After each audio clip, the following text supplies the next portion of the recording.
Alors maintenant, on va s'intéresser aux points de maximum et de minimum d'une fonction qui est définie par g de racine de x2 plus y2, où g, c'est la fonction t carré, donc c'est une fonction d'une seule variable qui est donnée par t carré plus t carré facteur de 9t carré moins 6 moins 4t puissance 4. Alors pourquoi et ben en fait, ce genre de fonction, c'est ce qu'on appelle une fonction radiale. Donc en fait, f, c'est ce qu'on appelle une fonction radiale. Elle ne dépend que de la distance entre xy et 0, 0.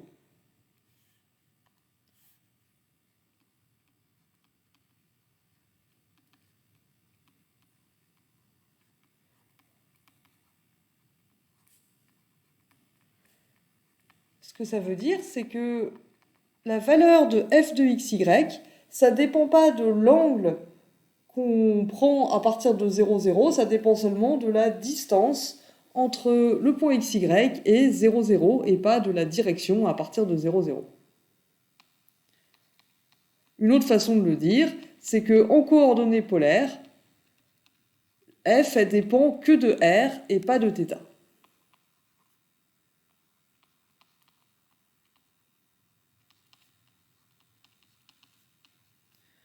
Si on écrit f en coordonnées polaires,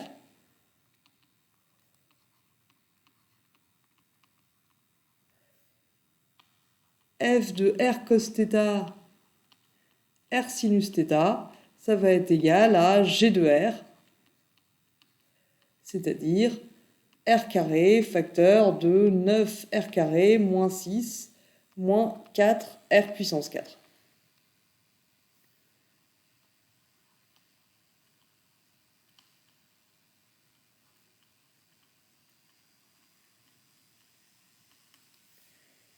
Que de r et pas de θ.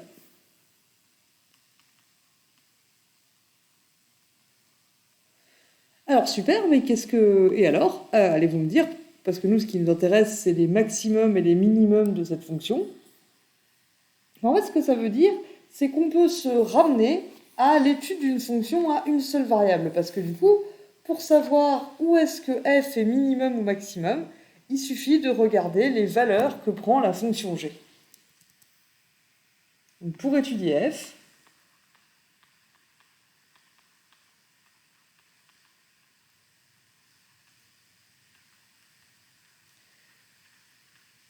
il suffit de chercher les extrémas de g. Et g, c'est une fonction à une seule variable, donc ça, on sait faire, il nous suffit de faire le tableau de variation de g. Pour trouver où est-ce que f est maximum et minimum, il suffit de chercher les extrémas de g, qui est une fonction à une seule variable. Du coup, allons-y. Donc g de t, on a dit que c'était t carré facteur de 9t carré moins 6 moins 4t4, c'est-à-dire 9t4 moins 6t2 moins 4t puissance 6. Donc g' de t, donc la g elle est dérivable sur 0 plus l'infini, parce que du coup, racine de x2 plus y2, c'est toujours positif, donc on étudie g sur r+. Voilà. Et donc sur r+, g est dérivable, et g' de t, ça nous fait donc 4 fois 9, 36t3, moins 12t, moins 6 fois 4, 24t puissance 5. Donc là, on peut mettre t, puis on peut mettre 12t en facteur. Ça nous fait 12t facteur de 3t3, 3t carré, moins 1, à moins 2t puissance 4.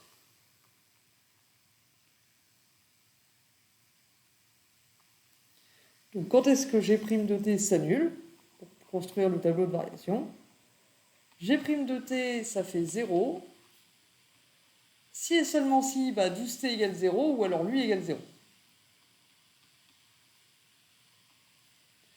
Ou alors il faut que 3t carré moins 1 moins 2t à la puissance 4 soit nul. Or, moins 2t4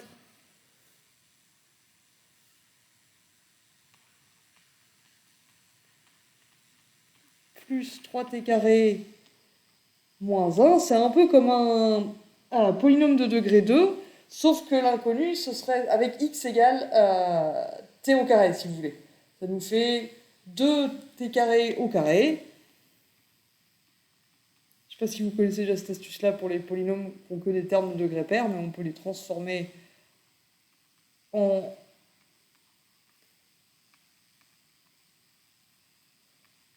polynôme de degré 2 en posant grand X égale t carré, et on a alors ce polynôme-là. En faisant une sorte de petit changement de variable. Et du coup, si on fait le discriminant de ce polynôme de degré 2,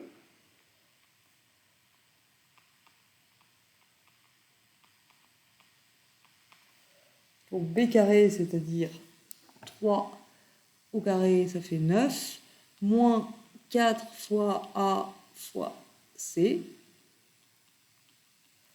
donc 9 moins 8, qui fait 1. Les racines sont donc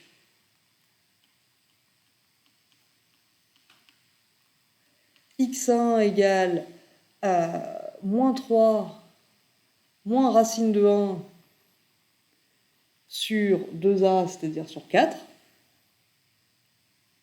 sur moins 4, ce qui nous fait moins 4 sur moins 4, donc 1, et l'autre, ça va être moins 3 plus 1 sur moins 4, qui nous fait moins 2 sur moins 4, qui nous fait 1,5. Donc, moins 2x2 plus 3x moins 1, on peut le factoriser en moins 2 facteur de x moins 1, x moins 1,5, c'est-à-dire, donc g' de t en fin de compte, ça nous fait du 12t facteur 2, et on a factorisé ce truc-là. On a dit que c'était moins 2 fois, donc ici en fait on a dit moins 2 fois t carré moins 1, facteur de t carré moins 1,5. Donc en fin de compte, g' de t, c'est moins 24t, facteur de t carré moins 1, qui fait t moins 1, facteur de t plus 1, fois t carré moins 1,5, qui nous fait t moins 1 sur racine de 2, t plus 1 sur racine de 2, en utilisant l'identité remarquable a carré moins b carré. Ouf. Bon, c'est un peu méchant, mais pas tant que ça, hein, ça reste des fonctions à une seule variable. On obtient donc le tableau de variation.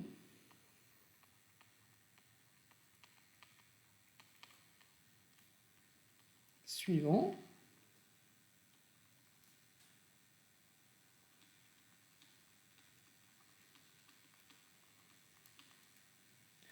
Donc je rappelle qu'on s'intéresse à G uniquement sur R+, donc on ne va pas s'intéresser aux zéros de G' qui sont négatifs.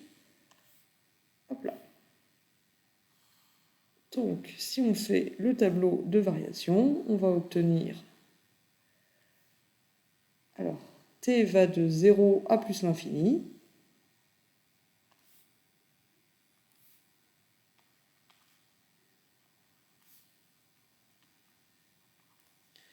Entre 0 et plus l'infini, G' de t s'annule alors en 0.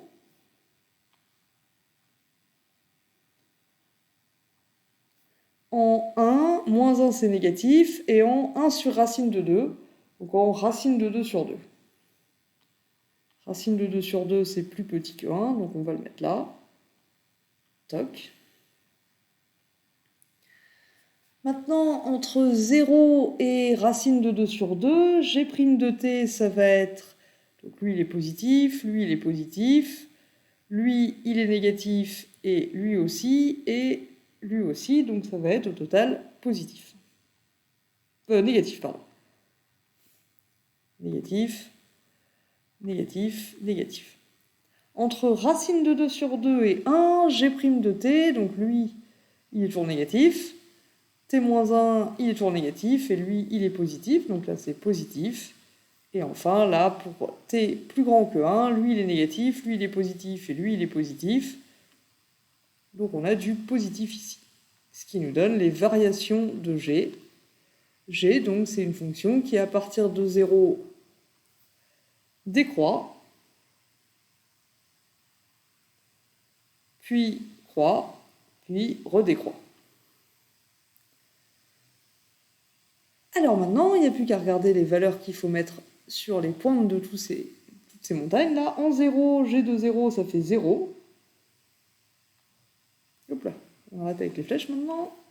Voilà, ici on a 0. Quand t égale racine de 2 sur 2, g de t, donc g de t, on a dit que c'était t carré facteur de 9 t carré moins 6 moins 4t carré. Donc g de racine de 2 sur 2,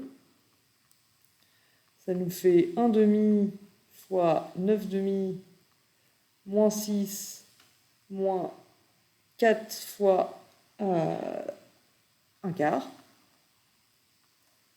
Donc 1 demi fois 9 demi moins 7. Ça nous fait donc du 1 demi fois 9 demi moins 14 demi, moins du coup 5 demi, donc moins 5 demi, moins 5 quarts, si je ne dis pas de bêtises. Donc ici on a moins 5 quarts. Ici, c'est pas un t carré, c'est un t4. Donc quand t égale 1, on a g de 1 qui nous fait 1 fois 9 moins 6 moins 4, c'est-à-dire moins 1. Et quand t tend vers plus l'infini, g de t tend vers moins l'infini. Alors, qu'est-ce qu'on en conclut? On en conclut que quand t égale 0, on a un max local de g, qui est aussi un max global, c'est la plus grande valeur que prend g sur R+.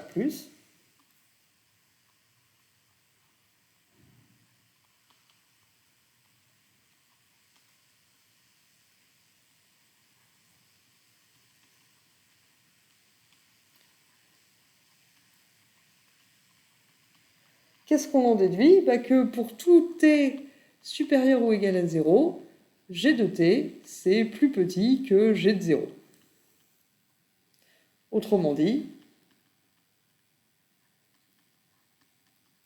pour tout xy dans R2,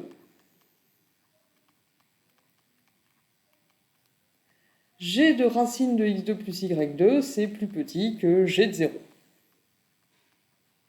Or, g de racine de x2 plus y2, c'est f de xy.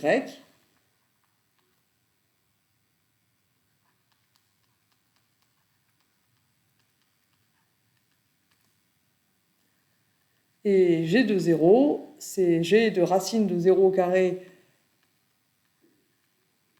plus 0 au carré, c'est f de 0, 0. Donc 0, 0 est un maximum global de f sur R2.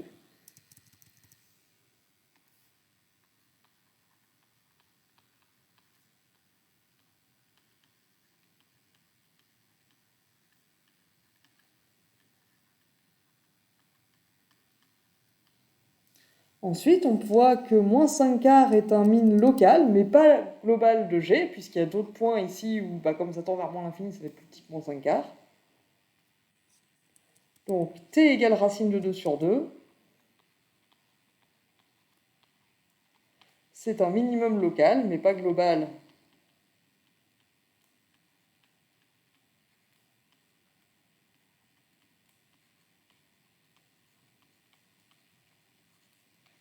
De g sur R+. Ce que ça veut dire, du coup, c'est que pour xy proche de... donc déjà, donc pour t proche de racine de 2 sur 2,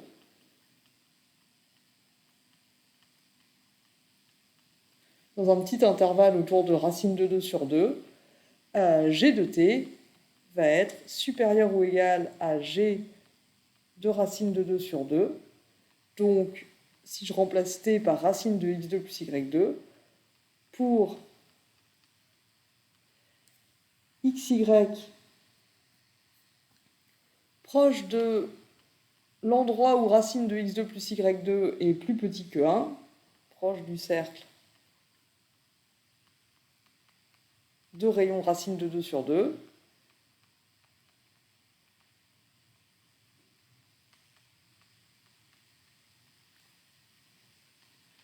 on a donc f de xy, f de racine de x2 plus y2, qui est plus grand que f des points du cercle. Et sur les points du cercle, quand racine de x2 plus y2 est égale à racine de 2, f de xy est égal à g de racine de 2, qui est égal à moins 5 quarts. Et moins 5 quarts, c'est la valeur de f sur ce cercle.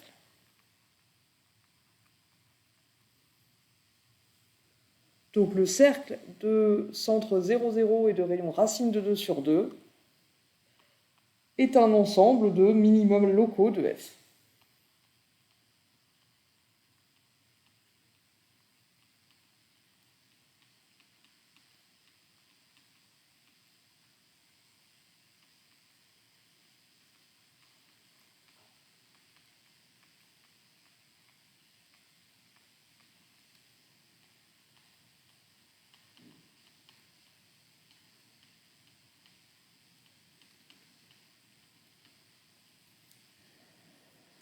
Ensuite, on observe que t égale 1, c'est un maximum local de g.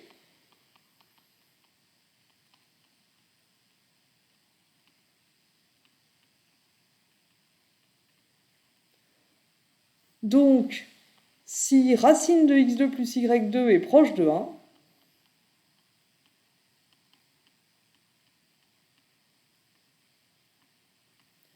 g de racine de x2 plus y2, c'est plus petit que g de 1, qui est égal à moins 1. Donc, si xy est proche du cercle où racine de x2 plus y2 égale 1,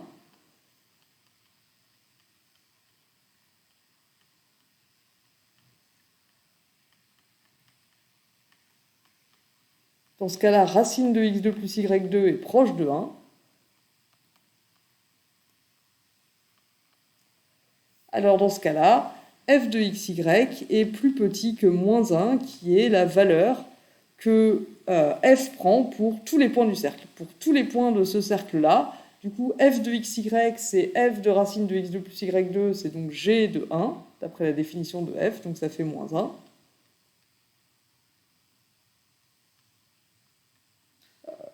C'est pas égal moins 1, pardon, c'est plus petit. Quand on n'est pas loin du cercle, g de f de xy, c'est plus petit que la valeur que y prend sur le cercle. Sur ce cercle, elle est constante égale à moins 1.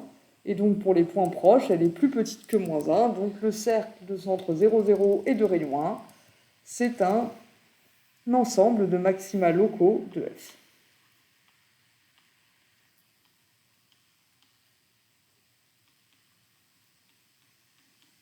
Ce qu'il faut voir, c'est que, en fait, la fonction f, comme c'est une fonction radiale, elle ne dépend, on a dit, que de la distance entre 0, 0 et xy. Et par conséquent, sur chaque cercle centré en 0, 0, cette fonction va être constante. Tout ce qui compte, c'est à quelle distance on est de 0, 0. Donc la fonction f, elle a une valeur en 0, et ensuite, sur chaque cercle autour de 0, elle va prendre une certaine valeur, et ça ne dépend pas du point où on est sur le cercle. Ça dépend de la distance à 0, 0, mais pas de la direction. Ça ne dépend pas de l'angle sur le cercle.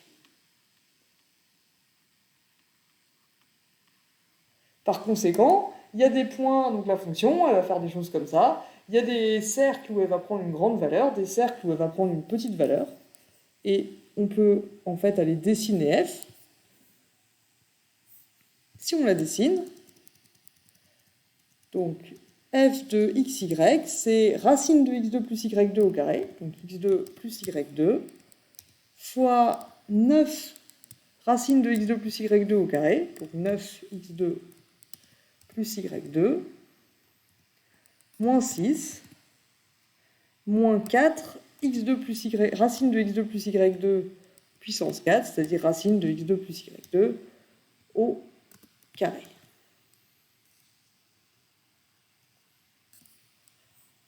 Et en faisant ça, on va dézoomer un petit peu. Déjà, on s'aperçoit, on va zoomer un petit peu, ou dézoomer. On s'aperçoit que comme on avait obtenu f, elle est tout le temps négative. Donc ça, c'est ce qu'on a obtenu en étudiant g. La fonction g, elle est tout le temps négative, donc on obtient que f aussi. Et elle a une forme un peu de chapeau mexicain, puis avec une fontaine, non, une fontaine.